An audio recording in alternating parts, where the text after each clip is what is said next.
함께 읽겠습니다. 우리가 아직 연약할 때에 기약대로 그리스도께서 경건하지 않은 자를 위하여 죽으셨도다. 아멘. 기도하겠습니다. 하나님 아버지, 2월 한 달을 우리에게 허락하여 주셔서 감사합니다. 2월은 이제 막바지 겨울이 지나가는 시간입니다.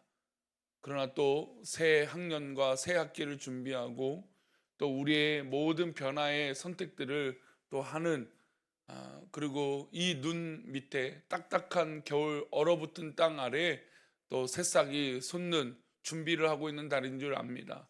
하나님, 우리 모든 성도들이 2월 한 달 그렇게 하나님 앞에 준비되는 한 달이 되게 하여 주시고, 또 하나님께서 예배해 주신 그 은혜를 누리며 사모하여 하나님 앞에 영광을 돌리며 나아가는 우리 모든 모습이 되어질 수 있도록 하나님 은혜를 내려 주옵소서. 2월 한 달 우리가 선택하고 고민하고 기도하는 모든 제목이 하나님 가운데, 하나님 뜻 가운데 있게 하여 주시고, 우리 모든 성도들이 그 은혜를 누리며 감사할 수 있는 신앙 고백되어지는 그런 한 달 되어질 수 있도록 하나님께서 복을 내려 주옵소서. 하나님, 이 시간 하나님 응답하여 주시고, 그로 인하여 내 몸이 상하지 않기 위하여 드려진 예물이 있습니다. 또 범사에 감사하여 드려진 예물이 있사오니 주님 기뻐 받아 주옵시고, 하나님, 우리 2월에 바라고 원하는 모든 기도의 소원들을 들어주시옵소서. 하나님, 가정의 고민들, 자녀의 고민들, 또 부모님과 남편과 아내를 향한 기도 제목들, 또 교회를 향한 기도 제목들, 또 직장과 사업터와 학업을 향한 기도 제목들, 어떤 기도 제목이든 모두 주님의 뜻 가운데 있도록 인도하여 주옵소서. 말씀을 나눌 때 주님 우리와 함께하여 주실 것을 믿사오며 거룩하신 예수 그리스도 이름으로 기도올리옵나이다. 아멘. 세상은 어떤 일을 할 때 어떤 자격을 요구합니다. 그런 자격을 증명하기 위해서 보통 자격증을 얘기하죠. 전문가는 당연히 자격증이 있어야 됩니다. 의사도 의사의 자격증이 있어야 되고, 운전을 하려면 운전면허가 있어야 됩니다. 학생을 가르치는 교사는 교원 자격증이 있어야죠. 모든 일들에 전문적인 일이 되어질수록 그 전문가의 자격증이 더욱더 필요한 시대가 되어지고 있습니다. 예전에는 이제 학군의 학력의 직업이 필요하다면, 이제 최근에는 학력이 아니라 기술을 가지고 있는 직업이 훨씬 더 이제 각광받는 시대가 되어지는 것 같기도 합니다. 어쨌든 그런 일을 할 때 그것을 할 수 있는가를 증명하는 것은 중요하죠. 교회 일에서도 사실 그것을 굉장히 바라는 것은 아니지만, 어떤 직분을 세울 때 그 직분에 합당한 일을 하기를 기대합니다. 그렇잖아요. 예를 들어서 봉사의 직책이면 그 봉사를 잘할 수 있는 그런 분들이 되기를 바라고, 또 그렇게 하기를 바라는 겁니다. 그러니까 사람은 어떤 이 직분이나 어떤 일을 할 때 그에 마땅한 일이라고 생각을 하며 시키는 일들이 많은 것이죠. 그런데 하나님께서 우리를 사랑하시는 것은 그렇지 않다라는 거예요. 우리가 어떤 자격이 있고 합당한 이유가 있어서 우리를 사랑하시는 것이 아니라는 겁니다. 복음 역시 마찬가지죠. 복음을 받는 우리들의 자격이 있습니까? 우리 성도님들이 교회 나오는 자격이 있어서 교회를 나오시나요? 아니면 어떤 하나님의 은혜를 받는데 어떤 자격과 조건이 있어서 하나님의 은혜를 받으시나요? 그렇지 않다라는 것이죠. 만약 하나님께서 우리의 삶에 무게를 달아보시고 그 기준에 통과한 사람을 하나님께서 교회를 나오게 하시고 어떤 직분을 주시고 그런 거라면, 아마 그 구원과 어떤 그런 직분과 모든 것들은 통과할 사람이 아마 아무도 없을 것입니다. 복음은 그렇지 않다는 것이죠. 복음의 진수는 자격 없는 사람에게 선포되었다라는 것입니다. 이게 바로 복음의 핵심이죠.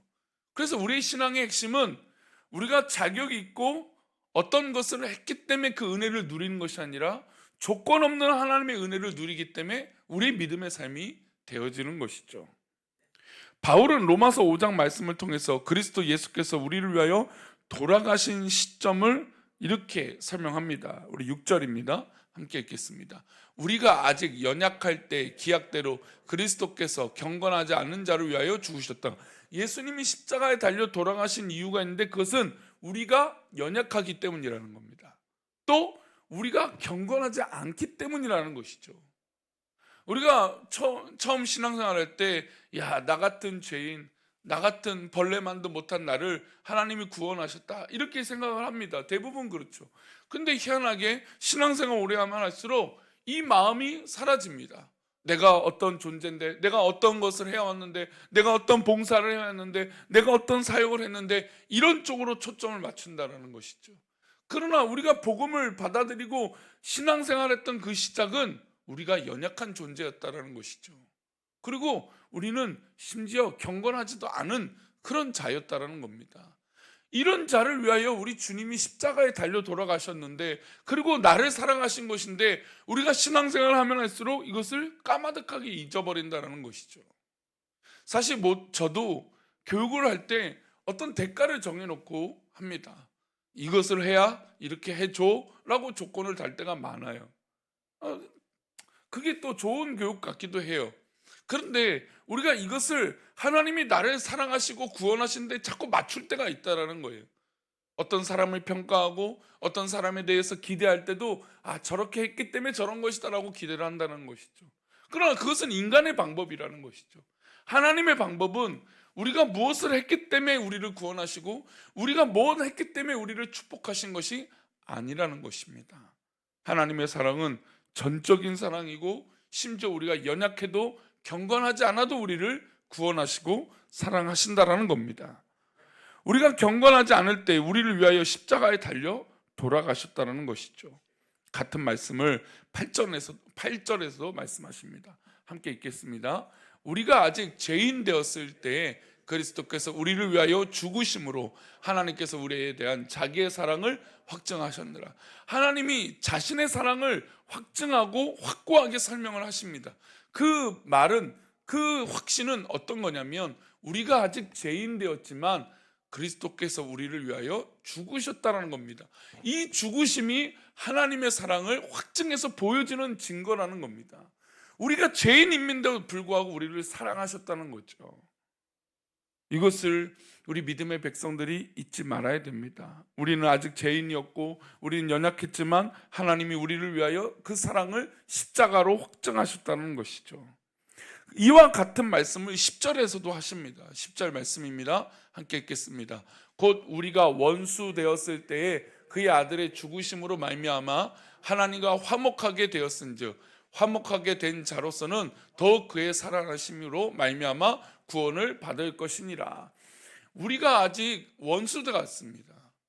그러나 아들의 죽으심으로 말미암아 하나님과 원수의 삶을 사는 게 아니라 하나님과 이제 어떤 삶이 될까요? 화목하게 되는 삶을 살게 되었다는 겁니다. 우리가 하나님의 은혜로, 하나님의 사랑으로, 하나님의 전적인 구원하심과 은혜로 말미암아 우리가 하나님과 화목하게 됐다는 것을 우리가 잊지 말아야 됩니다.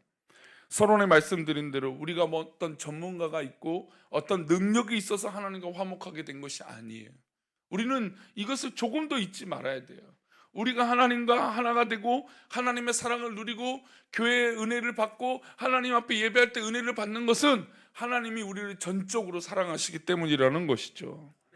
우리가 하나님과 화목하지 않고 십자가의 원수 되었을 때 그리스도께서 우리를 위하여 돌아가셨다는 겁니다. 세상에는 이런 법이 없습니다. 일반적인 상식으로는 경건하지 않은 사람한테 경건의 은혜를 주지 않는다는 겁니다. 죄인이었을 때 의인처럼 대하지 않는다는 것이죠. 십자가의 원수인데 그를 사랑하지 않는 것이 우리 일반적인 방법이라는 것입니다. 세상은, 복음은 그렇지 않다는 겁니다. 세상은 그렇지만 복음은 그렇지 않다는 것이죠. 우리가 어떤 상태가 있음에도 불구하고, 이런 상태임에도 불구하고 예수 그리스도는 십자가의 그 은혜로 우리를 사랑하신 것이죠. 이 놀라운 구원의 은혜와 복음의 은혜는 구약 시대부터 일관적으로 우리에게 말씀하신 거예요. 그러니까 우리를 사랑하시고 우리를 이끄셨던 것은 구약, 즉 천지 창조 때부터 늘 일관적으로 하나님이 우리를 사랑하신 방법이에요. 이스라엘 백성들이 출애굽할 때 떠올려 보십시오. 하나님께서는 애굽의 종살이라고 했던 이스라엘 백성들을 광야로 인도하십니다. 근데 그들이 불충하고 원망해서 40년 동안 광야 생활을 하게 하십니다. 40년 동안 훈련한 후에 어떤 점수가, 우리 예전에 점수는 우미 양가였습니다. 수 받은 사람만 가나안 땅에 들어갔습니까? A 플러스 받은 사람만 광야에서 삶을 마무리하고 가나안 땅에 들어갔습니까? 아니면 1등급 받은 사람만 그렇게 된 걸까요? 아니에요. 모든 이스라엘 백성들이, 광야에서 하나님께 그 훈련을 마친 백성들, 그리고 물론 광야에서 태어난 그 사람들이 가나안 땅에 모두 다 들어간 것입니다. 그리고 거기서 하나님 앞에 교만하지 않고 하나님 말씀을 기억했던 여호수아와 갈렙만이 가나안 땅에 들어갔던 것이죠. 그러나 모든 백성들은 하나님의 뜻 가운데 전적으로 은혜로 그들은 다 가나안 땅에 들어갔던 것입니다. 하나님께서 이스라엘 백성들을 구원하신 그 시점, 그 이유, 그 말씀 선포, 그 모든 것을 이루어 주신 것입니다. 이스라엘 백성들이 광야의 이 삶을 출애굽하기 할 때도 어떻습니까? 10가지 재앙이 있었습니다. 그 10가지 재앙도 어떻습니까? 하나님의 전적인 은혜가 있었죠. 선택하심이 있었죠. 마지막 10가지 이 재앙은 장자의 모든 태어난 첫 번째 것들은 죽는 것이었습니다. 그런데 하나님께서 이 죽음의 사자를 보내시기 전에 문설주 임방에 이 양의 피를 바른 그 집은 6월 통과시켜 주셨습니다. 그 말씀에 순종한 자, 그러니까 뭔가 대단한 것을 한 것이 아니죠. 그저 그냥 양을 잡아서 먹고 피만 바르면 죽음을 통과했던 거예요. 그 말씀에 순종한 자들만이 받았던 은혜인 거죠. 그리고 그 죽음의 사자가 건너갔습니다. 그래서 이스라엘 백성들이 가장 위대하게 고백하는 것 중에 하나가 이 절기가 어떤 절기입니까? 유월절이죠. 예수님은 실제로 어떤 절기를 대표해서 십자가에 달려 돌아가셨습니까? 유월절의 어린 양이 되신 거예요. 그래서 이 출애굽 사건과 유월절은 굉장히 예수님의 십자가의 죽으심이 너무나 놀라운 우리를 향한 사랑이신 것이죠. 그런데 이 사랑에서 어떤 조건이 있습니까? 아니에요. 조건 없습니다. 이 놀라운 은혜를 시간이 지날수록 더더욱 깨닫습니다. 하나님의 전적인 은혜가 아니면 십자가의 원수된 나 같은 인간이 어떻게 구원을 받을 수 있겠습니까? 우리는 생각할수록 주님의 은혜에 감격해야 합니다. 그리고 주님 사역에 헌신을 각오해야 됩니다. 하나님 말씀에 순종할, 기꺼이 순종할 자세가 우리 가운데 있어야 되는 것이죠. 가끔 보면 시키지도 않아도 열심히 하는 사람을 봅니다. 그런 분들을 보면 감격스럽죠. 야, 저렇게 말하지 않아도 어떤 이 빈틈과 허점과 또 이 메꾸는 일들을 하고 있는가, 그런 일들을 느끼죠. 그리고 감격합니다. 그런 분들을 보면 그래요. 하나님께서 우리에게 은혜를 주시는 게 바로 그런 거 아니겠습니까? 어떤 인간적인 조건이나 내가 저걸 해야겠다라고 하는 게 아니라 하나님의 전적인 은혜가 있으니까 그저 하는 것이죠. 은혜가 먼저이고 그 다음이 헌신인 것입니다. 그러나 세상은 반대죠. 헌신을 해야 은혜가 있다라고 얘기합니다. 헌신하는 자들의 자격을 달아보고 보상해 주려고 합니다. 이것이 세상의 법칙이에요. 그러나 하나님은 그 순서를 바꿔주신 것이죠. 누가복음 19장에 보면, 참 저는 이 누가복음 19장의 삭개오의 사건을 참 개인적으로 좋아하는 신학의 복음 말씀인데, 예수님께서 여리고성에 들어가셔서 삭개오를 만나십니다.